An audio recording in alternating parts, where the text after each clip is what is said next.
Krishna Kumar Karwa joins us. Let's take our conversation forward. Let's understand what he makes of the mid-air turbulence, what we saw earlier this month, and are we in for a grand close for this year? KK, fantastic to have you back. Thank you for joining us.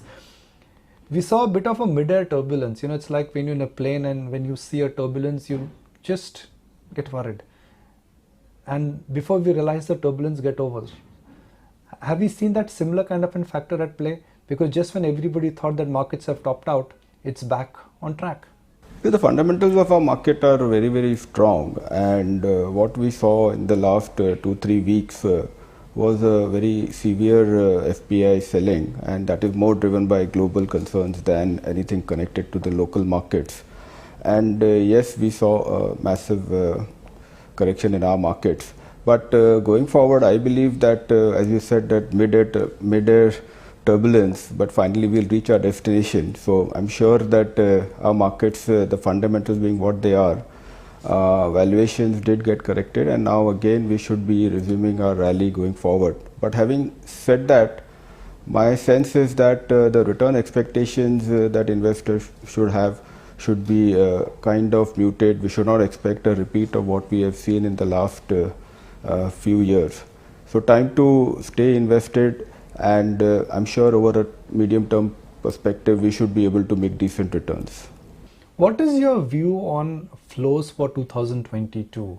The general concern which is now centered around high inflation and reversal of interest rates and outflows from India, is that a very valid and a reasonable concern for the first half of 2022, where we may start using word outflows rather than inflows? How do you see things moving on the liquidity front for next couple of months?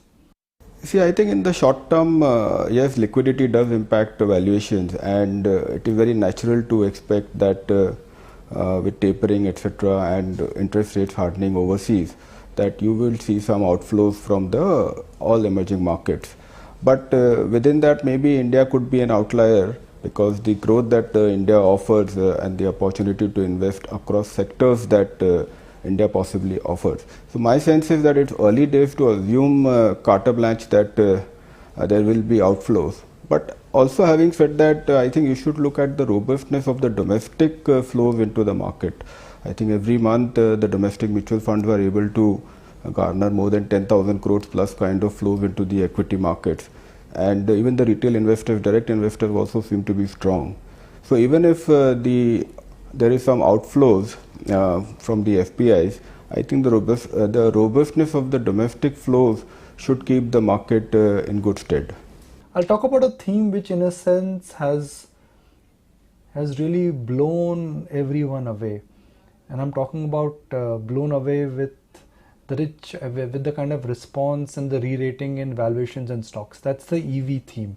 Whether it is a company like Tata Motors, or a re-rating in a battery company like Amara Raja, or a re-rating in a very boring utility stock like Tata Power. Is EV as a theme here to stay? Do you think if one buys into that entire supply chain, whether it is a car company or a supply chain company or a battery company, they will make money in 2022?